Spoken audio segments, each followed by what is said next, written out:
Hey, what's up mortals? Zigzag here with a new video for you. Welcome to part 2 of What If Naruto was part of the Inuzuka clan. Just want to greet you guys and invite you to sit back and relax. You're in for a treat. And so, we begin.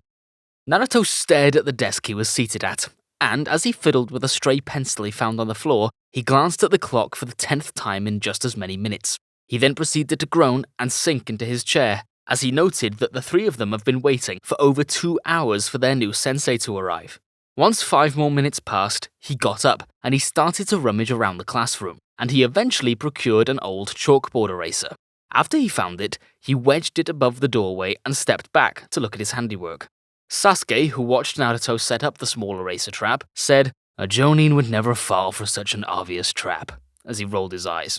As Sasuke said this, Orochimaru's ears perked up slightly, and a hand appeared in the doorway to push it open, the eraser having landed on the individual's head with a light sound before falling to the floor. The three newly minted genin had different reactions. Naruto burst into laughter, pleased his trap had worked. Sasuke looked at his new sensei in annoyance, and Sakura started apologizing, though her shoulders shook from repressed laughter. Their sensei, Kakashi, a young man with a cloth mask, his forehead protector slanted across his left eye and spiky silver hair, paused his entrance for a few moments before he leaned down to pick up the eraser and stared at the object in his hand for a few minutes before saying, "My first impression of you three," he said, hand on his chin in a thinking pose. "Well, I hate you." This caused the three genin to stare at him with varying degrees of annoyance and exasperation. After that statement, Kakashi made a follow-me gesture with his hand as he left the classroom, and the three genin followed him, eventually taking a seat on the roof when Kakashi did the same, with Orochimaru having decided to sit in Naruto's lap. "Well, first off, why don't the three of you introduce yourselves?" Kakashi said, while he sat against the railings on the edge of the roof. "Your likes, dislikes, future dreams, any hobbies, stuff like that." To which Naruto replied, "Why don't you introduce yourself first, sensei?" "Me? Well, my name is Kakashi Hatake. I don't want to tell the three of you my likes and dislikes. I don't really have a future dream, and I have many hobbies." "All we got from him was his name," Naruto muttered to himself, clearly annoyed. Next to him, Sasuke and Sakura seemed to share the sentiment, as both of them had annoyed expressions on their faces. "Now, next up are the three of you. Why don't we start with you?" Kakashi said, pointing at Naruto, to which Naruto smiled and said, "My name is Naruto Uzumaki. I like ramen, especially the ramen from Ichiraku Ramen, and Ninken, especially Orochimaru." Naruto gestures to the now dozing fox at his lap. "I dislike the 3 minutes it takes to make instant ramen, and my hobbies are comparing different types of ramen. My future dream is to become Hokage." After Naruto finished, Kakashi gestured to Sakura. "I'm Sakura Haruno. What I like, or who I like is..." She trailed off, having glanced at Sasuke. "My hobby," another glance, "and my future dream is..." A third glance at Sasuke, this time accompanied by a high-pitched "Kya" noise. "What about your dislikes?" Kakashi said, and Sakura immediately replied, "Naruto," which caused Naruto's petting of Orochimaru to falter, as he stared at her in dismay. After a few moments, Kakashi gestured to Sasuke, who said, "My name's Sasuke Uchiha. I have many dislikes. Nothing I like in particular." After he said this, his eyes narrowed slightly as he continued. "I don't have a dream, but an ambition. I will revive my clan. And my goal is to kill a certain man." Once he finished, the rooftop was quiet for several seconds. "I knew it," Kakashi thought to himself. Eventually, the silence was broken by Kakashi, who said, "Well, the three of you are quite distinctive, I would say. Now, tomorrow we have a mission. A survival exercise, specifically." Kakashi leaned forward and let his chin rest on his right hand as he continued. "Of the 27 graduates who passed the genin exams of the academy, only 9 of them will stay as genin. The remaining 18 will be sent back to the academy. This test is meant to weed out who will be sent back and who will stay as active genin." As he finished, Naruto and Sakura looked at him in disbelief, while Sasuke looked at him with a slight scowl on his face. At this, Kakashi got up from the railing and proceeded to state, "Due to this, I'll be determining whether you pass or fail. Bring all your ninja tools and gear. We meet up at Training Ground 3 at 5 a.m. As Kakashi turned away, he gave the three of them one last piece of advice. "Oh, and I'd suggest skipping breakfast. unless you want to puke. Just quickly interrupting today's video to let you all know that our merch store has received an update. Finally, at last, we have released our 70k merch. If you're interested in picking up some high-quality merch, the link will be in the top line of the description. I recommend hurrying though. Some of the items are limited and will only be available for a limited time. These items are also signed by James Seifer. Link in the description below. And thank you all for 70,000 subscribers. Now, let's get back to the video. The next day, Naruto, Sasuke, and Sakura arrived at Training Ground 3 on time, specifically to a glade in the center, which had 3 wooden posts nailed into the ground side by side, which was surrounded by a forest on 3 sides with a river on the 4th and final side. Of the 3 of them, only Sasuke was wide awake, with both Sakura and Naruto showing visible exhaustion. After an hour of waiting and being nipped by Oromaru to stay awake, Naruto started to dig through his pack before pulling out 4 boxes. He then gestured for Sasuke and Sakura to come closer and offered one to each of them. "They're bento boxes for breakfast," Naruto explained. "My mom had me bring them. She said it would be stupid to avoid eating when we're about to have such an important test. They're pretty basic, but she said they'll be filling." He waited until his teammates-to-be took them, reluctantly in Sasuke's case, and set a smaller box down on the ground for Oromaru, who started to dig in with vigor. The 3 of them started to eat, and they finished their food quickly and set the containers aside as they waited for Kakashi to arrive. Eventually, around 11 AM, he arrived. After a loud "You're late!" from both Naruto and Sakura, and an excuse about a black cat having crossed his path, Kakashi started to explain the exercise. As he started to talk, he pulled out both a portable clock and a set of 2 small bells, each tied to a short red string. "The clock is set for 12 PM, he stated, and held up the bells. "Your goal is to retrieve the bells from me before noon." He gestured to the 3 posts and stated, "Anyone who can't retrieve a bell will be tied to one of those posts, and you will not be allowed lunch. In fact, I'll eat my own lunch right in front of you."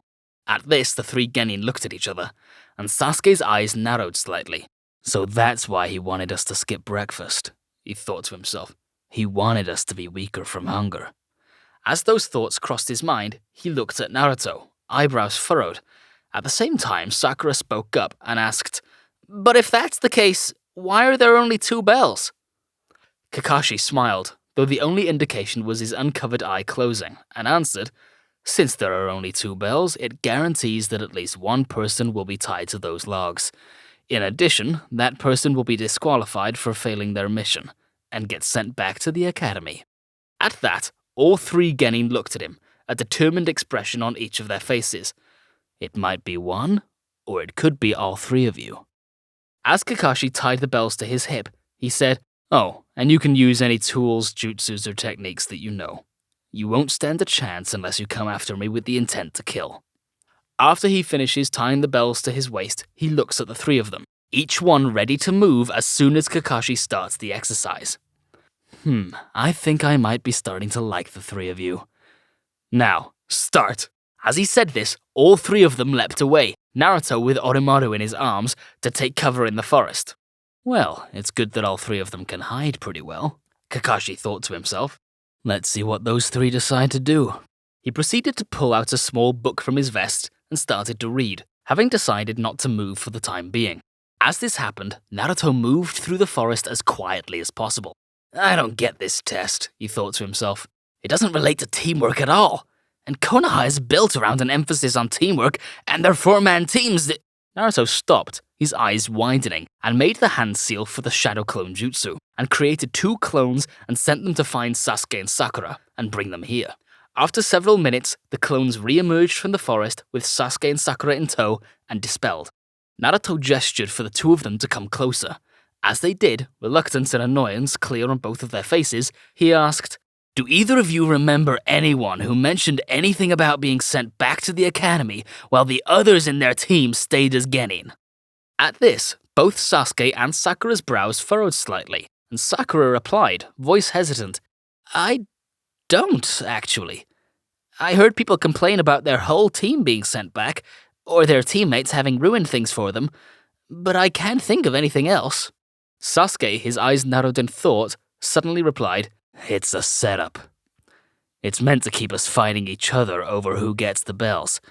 The bells themselves aren't important, not really.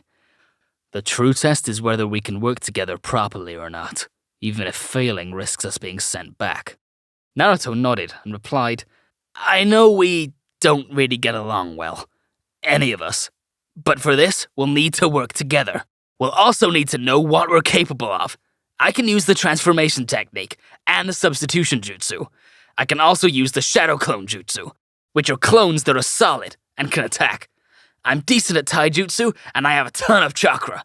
My control's quite poor, though. And I have Orochimaru, who I can work with pretty well. Naruto then gestured to Sasuke, whose eyes narrowed slightly, but he started to speak. I can use the transformation, clone, and substitution jutsu, as well as 2 fire-style jutsu, the Great Fireball Jutsu and Dragon Fire Jutsu. I'm skilled in taijutsu and shuriken jutsu. After Sasuke finished, Naruto turned his attention to Sakura, who stated, I can perform the transformation, clone, and substitution jutsu, and have good chakra control, and decent aim with shuriken and kunai. I also have several explosive tags, which could be useful. Once all 3 of them had listed out what they could do, they started to plan, aware that they had less than an hour to create and execute whatever idea they came up with. After they finished, they moved back to the clearing where Kakashi was still standing, book in hand. None of them have done anything yet, Kakashi thought to himself. Did they realize what the exercise was for? Or are they all just waiting until the last minute? He turned the page. Only 10 minutes left until noon. Just seconds after that thought crossed his mind, Naruto started to pour out of the forest by the dozens, and quickly started to swarm the Jonin, each fixated on the bells at the Jonin's waist. Kakashi, book still in hand, was able to avoid the attacks with ease, with an occasional punch or kick to dispel any clones that got too close. Is he trying to overwhelm me with numbers? It's impressive the amount of clones he can make, but he'll just tire himself out with nothing to show for it at this rate. As Kakashi dispelled the last clone, he felt Naruto's chakra flare up again, and more clones poured out of the forest. As he started to dispel more and more shadow clones, he felt another flare of chakra, before hearing, Fire Style! Great Fireball Jutsu! And he leapt away, letting a blast of fire crash into the group of clones from above, which dispelled several of them, and creating a thick cloud of smoke. Kakashi put his book back into his vest, not wanting stray embers to damage it. This proved a good idea, as more fireballs crashed into the ground around him, and kunai and shuriken started to rain from all around him. This is coordinated, and not a bad strategy either. Attempt to limit your opponent's movement, and they're using the cover from Naruto's shadow clones to their advantage. He leaned away from a kunai, and rather than letting it pass him, he grabbed it from its flight path, and started to use it to deflect any kunai and shuriken that strayed too close to him. He dashed towards the edge of the smoke cloud, and let several fireballs pass him before dashing out of the cloud entirely, towards the source of the flames. As he neared Sasuke, he saw Sasuke grab a kunai from his pouch and throw it, and he leaned aside. As the kunai passed his head, he saw a slight glow, and saw that an explosive tag was wrapped around the handle, and his eye widened. He leapt to the side, abandoning his attack as the kunai detonated. As the smoke cleared, he watched Naruto and Sakura walk out of the forest towards him. Naruto with his hands behind his head, while Sakura was grabbing any shuriken or kunai she came across. Sasuke leapt out of his perch in the treetops and smirked as the sound of bells tinkling rang from Kakashi's left. He turned and saw Orochimaru, both bells hanging from the strings in his mouth. Kakashi smiled, and while he stowed away the kunai he was holding, he said, You 3 pass. I've never had a team who understood the true meaning for the bell test. And not only that, you managed to get the bells successfully. Now we're officially Team 7. We meet back here tomorrow at 8 AM to begin training. Before the newly christened Team 7 scattered for the day, Kakashi gave them one last piece of advice. I want you 3 to remember this. Those who break the rules are scum, but those who abandon their friends and team are less than scum.